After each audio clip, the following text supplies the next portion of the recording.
First, I feel like it's awkward to not address like how heavy things are right now in the Black community, because of, I mean, just starting with the news that Chadwick Boseman died. Like how I saw that you posted about it. Like, how do you feel, especially Black people in Hollywood? It's such a small circle. Yeah. How are you doing? Well, I'm trying to take it, a moment at a time. It's still so fresh that it's like, you know, um, it's just left. I know. I feel like a lot of us individually, and I think I reflect how we feel as a community. There's definitely a void left by him, right? I mean, he was such not only, just a dynamic talent, but it's crazy how a character can end up, giving people strength. You know what I mean? Like the Black Panther was a fictional character, but as a Black community, he represented a hero for us. You know what I mean?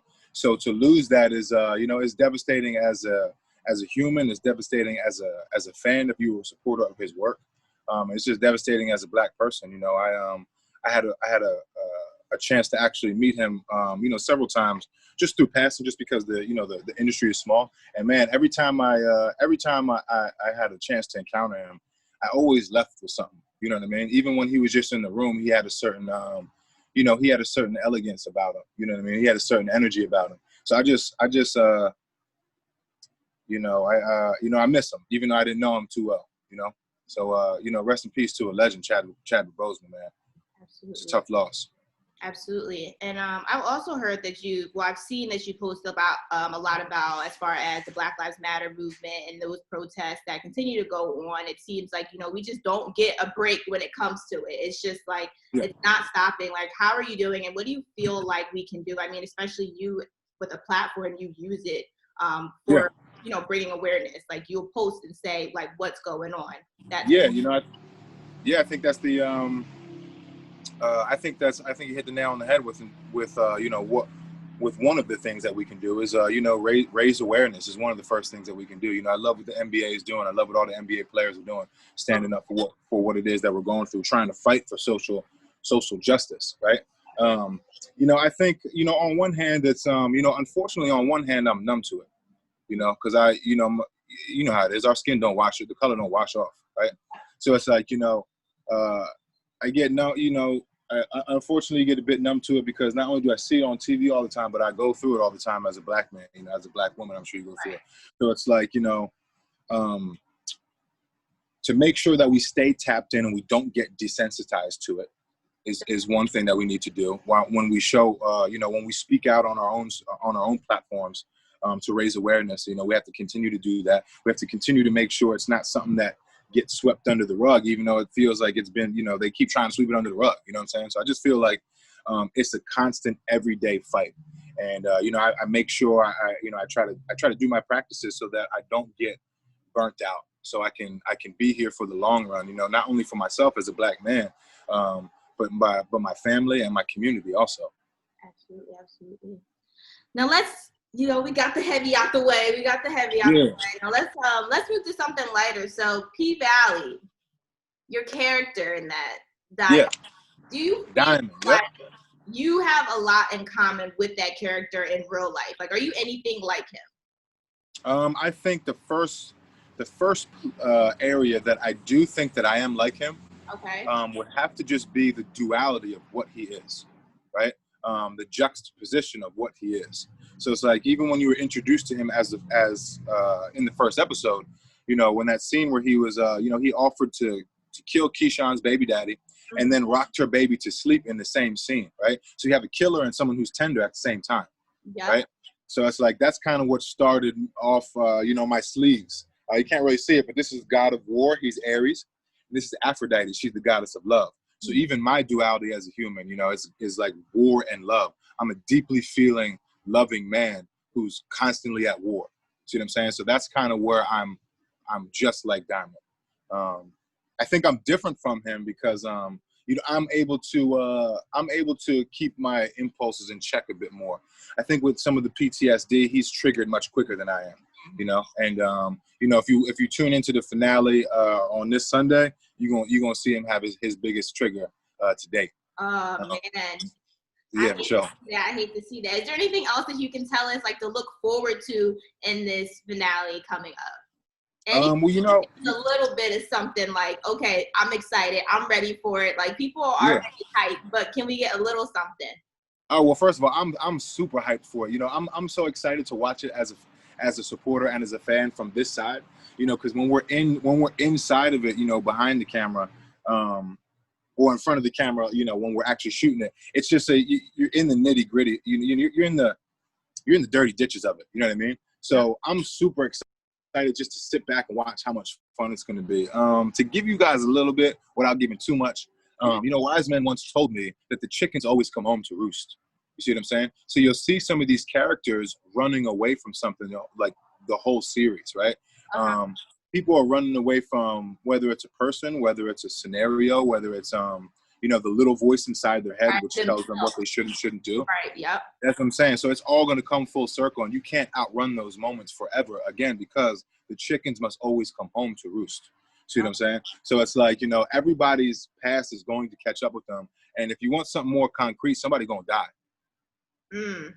So, you know, I can't, you know, I know you can't. I'm not even going to test you. I'm not even going to test you. I do, you know. But it's fun to let our imagination kind of think, who will it be? Who will it be? Yeah. I mean, you guys, if you saw the end of the episode where it foreshadows what's going to happen in the finale, you saw everybody, you know, dressed in black, like, you know, they were going to a funeral. Right. So, you know, so if you pay attention, there are little Easter eggs in there. Okay. I love that foreshadow. That's how you know it's some great writing, some great no doubt. Great direction. Yeah. Big, huge shout out to Katori Hall and the whole writing staff, man. They really did their thing with writing this material. Now, what made you actually want to play this role? I mean, like, this is kind of like activism art in a way, because it's really like showing light to sex workers. And you know, someone who I have a degree also in women and gender studies, like, and I see that you play almost like this, like you said, you're harsh, but then you have the soft side, and you play like this protective role, you know, towards the women. And I'm just kind of like, what are your thoughts on sex work as far as making sure that women, especially all women, are protected in work like that? I think that it's work just like me and you got a job. You know what I mean? I think people got to put food on the table. People got a family to take care of, and people try to do their job with dignity. You know what I mean? So we're in the name of that, it's no different than the work that we do. I think they need to have actual protectors, like a diamond, an individual, and I also think they need to have protection in the form of like I'm in the Screen Actors Guild. It's like a union, right? So they also should have you know, a certain union. I'm not sure how they would come up with it, but I'm sure if the powers that be just sat down, they could figure that out. And I think that it's you know, those are my thoughts on that. And I'm happy to do work portraying a story like this that can shed light on that, you know? Like you said, it's kind of like activism art in a way. It is. It definitely is. Now, what kind of roles do you see yourself playing in the future? I mean, we've seen you in Tyler Perry's Have or the Have-Nots. Like, what kind of roles do you see yourself really, like, reaching at a certain point? I mean, when we talked about Chadwick Boseman, these were some of the last roles he played, and these were, like, dream roles for him. What would be roles like that for you? So, you know, I'm always trying to, much like I think Chadwick did, you know, I'm always trying to stretch my instrument. You know, I'm trying to grow, trying to work on my chops. I don't want to always do the same thing. So, you know, it was great to work with, you know, Tyler Perry and do like the soap opera world. You know what I mean? Figure out how that goes down. You know, I stepped over here, did something a bit darker, a bit, you know, more activism work, something more critically acclaimed over here with PValley. My next role is over on Amazon. I'm shooting a show called Harlem with Tracy Oliver. Who brought you guys Girls Trip. This will be opposite Megan Good. So that's a comedy, right? So I get to go over there next, stretch my chops, as you know, in the comedic world. I think from there, I eventually want to get to the point where I can, you know, shoot big budget movies. I want to shoot small independent studies, independent films. So I just really want to work on everything that you know, that it's going to take to really fine tune my skills as an actor, you know? And I think you're able to do that just from working with different creatives, different directors, different material, different mediums, you know? Absolutely. Sure. Got it. Now, how were you discovered in a boxing gym? Like, how did this happen? I need to hear like a little bit of this story. Were you in Philly or were you in LA? Yeah. Say it again. Were you in Philly or LA? So I was in LA when this happened. From Philly, but this was in LA when it happened. Yeah. Okay. So what happened? So what actually caused you to move from PA to LA? I failed miserably in what I was trying to do. And you know, when I was down figuratively, I made a choice not to stay down. So even though I got up, football wasn't working. I had this degree, but it's like I couldn't get a job, and it's like, you know, Philly just wasn't. You know, after 22 years, I'd maxed it out. You know, and I kind of was just paying attention. I'm really in tune with my energy, and it's time for me to move. So my cousins, you know, I call them cousins, like family friends that grew up together. Yeah. Leon and Leroy, they were out in LA already in like a boxing camp, right? So I came out here just to kind of tag along because they had also made the move too. So it's almost like, you know, we can be the little three musketeers. We're gonna do it together, you know. It's, right. When you go to war, you know, figuratively, if that's the analogy, it can help when you got your comrades, you know. So that's what brought me out here. Okay. I was hanging around the gym and ended up getting a personal training job at the gym that I was hanging out with them. Okay. Funnily enough, that's actually where I met Karen Civil the first time. Oh, okay. All right. So I met Karen Civil back when she was working. She was working with Beats by Dre. Okay. And they used to come, you know, some of the Beats by Dre team used to come over to Iron and work out. Okay. So that's when I was training Susan Paley, and that's where I was introduced to Karen Civil. It's probably like 9 years. It's so crazy. Probably 9 years ago. And so, you know, I was just working out there, and you know how, you know, this area is saturated with, you know, people in the business. So someone asked me one of my clients had asked me if I wanted to, you know, audition for a role. And on paper, the dude was kind of like me. So he's like, you know, why don't you just come in and be yourself and see what happens? And, you know, I went in, I read the sides, and I ended up booking it. That was the first audition process, you know, booking a role thing that I had ever went through. And that was about 9 years ago. So that's how I got introduced to the acting world. Right? You got 9 years after that to get to here, but that's the transition. So do you feel like there were certain opportunities for you out there that weren't in PA? That were not in PA? Yeah, like do you think that you would have found that if you were in a boxing gym in PA? 100%. The way my transition worked, 100%. No way it could have worked if I was in Philadelphia. You know what I mean? And that's not a dig on my home, where I'm from, where we're from. It's just to say that, you know, for what it is that we're trying to chase, you know, you got to go to different waters. You got to swim to different ponds if you want to do different things. Mm-hmm. So it's like, you know, I don't know if that gym over there in Philly would have been saturated enough to catch me. You see what I'm saying? So it's like, you know, I really think that Karen Civil there. like, yeah, Karen Civil is not in Philly. You know what I'm saying? Yeah. So it's like, yeah, I definitely think that's, you know, God has a way of meeting you halfway if you take that first step. Definitely. So let's talk about the music. Okay, yeah. So tell us, like, if you had to describe your music, how would you describe it? And what kind of, let's do it like this, the ladies love you. What kind of woman would you say would love your music? Or types of women?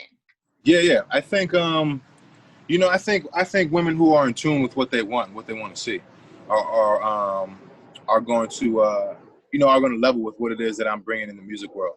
You know, the thing about me is I have different vibes for how I'm feeling. Different tracks are a display of different emotions. You know, so you know, I got turn up tracks for girls who want to catch that vibe when we're in the club. Like if you want to bring that PValley vibe home, you know what I'm saying? I got a new album I'm dropping this Thursday called The Power of the Pynk.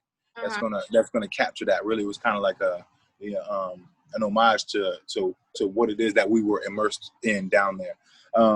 I got other tracks that you know speak about you know me wanting to love fully, you know what I'm saying, and what that obstacle is like, you know, what that tug of war is like for a man, you know what I'm saying, to be in touch with what I feel, but also not to be taken lightly.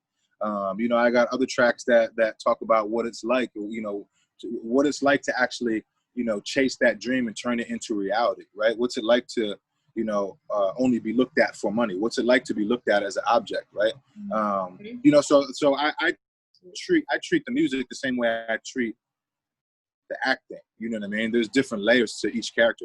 So, I think to encompass it all, I think anyone who's in tune with what they want will catch whatever hue of the rainbow they're going to see within that art. You know what I'm saying? Absolutely, absolutely. Now, so you're an actor, you're an artist. Now, so is there anything else as far as career-wise, like a different lane you would actually want to enter? I think it kind of comes with the territory. But the next, just because I think I'm just a naturally curious person. The more I do in front of the camera, I want to get behind the camera. You know what I mean? Yeah. And the more I make money as the talent, I might want to make it as a producer. You know what I mean? I might want to fund the next project. So it's like, I think my next step is probably maybe to step behind the camera and maybe to get deeper into creating the stories. Because I think, it helped me to get to this point. It's difficult to go ahead and create all these things. You see people, they sign what's called like a first look deal, right? And it's like they, I could sign a deal with Sony, or I could sign a deal with, Netflix and bring them 8 ideas and they'll pay me that check. It's like, it's difficult to do that off the street. It's easier to do it as, Benny, Diamond, Ian from these 3 shows. You get a little bit more juice first. So it's like, I kind of had to live in this world in front of the camera first to get enough to walk into what my ideas are next. You know what I'm saying? So I definitely have a whole smorgasbord of things that I'm going to unveil next, for sure. So I think that's where I want to go next. Now, do you think working with someone like Tyler Perry, like, kind of sparked that? Because he's one of those people that, I mean, he can be in front of the camera and he can be obviously behind the camera. Like, so has that influenced you in a way? Oh, 100%. Yeah, I think one of the things, I learned a lot from working with Tyler Perry. The ins and outs of how we get things done, how we can get things done efficiently, just lots of stuff. But one of the things I took away is just the like that juggernaut spirit. You know what I'm saying? He's able to step into any role and get it all done. He's really like a one-man show. And, a lot of times you see one-man shows and they, it's tough to get off the ground. This is someone who's a billionaire. You know what I'm saying? So it's like, he's done it to that level. So that's for sure rubbed off on me through direct conversations and also just watching him from afar, just picking it up, putting it in my hat, for sure. Well, those are all the questions I have. Was there anything that I missed, anything that you wanted to add, that you wanted to tell our viewers and our followers or anything like that? I always like to kind of leave it open-ended question at the end. Yeah, I think, I think that one thing that, we can touch on real quick is just, whether it's me, whether it's you, whether it's Karen, none of us started out where we're at currently. You know what I mean? It all started with, and again, we all have our own stories, but like a common denominator between us 3 is like we had a calling and we honored it. We listened to it. You know what I'm saying? And it's like, we're not finished yet. It's going to keep moving us almost like a compass. You know what I'm saying? And I think that anyone who's watching, whether you want to be in the media world, whether you want to be in the, the artist, the actor world, musician, if you want to be, or if you just want to be, the best CEO of your company, you just want to make sure you get the floors as clean as humanly possible, honoring that impulse to try to get to the next step, doing your homework and taking your dreams seriously, really can expedite that. You know what I mean? Being direct with your life as opposed to passive. You know what I'm saying? So I just want to make sure that anyone who may be watching this, is staying in tune with that, and they can use yourself for an example. You use myself, you use Karen as an example, and really just to honor that, you know what I'm saying? And the last thing I would like to wrap up with is anyone that's watching us helps us feed our family, helps us feed ourselves. We're feeding the dream that we're talking about staying in tune with, just from people watching us right now. So I just want to say that, I know you feel the same way. We don't take that lightly. So I just, from the bottom of my heart, I appreciate anyone who's tapped into, maybe old shows, new shows, new projects, what I'm saying? It's all love. So I just appreciate everybody, and it's all love on this side. Wow. Now I understand why Karen was so excited about me interviewing you. Like, I was excited from, a talent standpoint, but to know that you have this depth to you and, to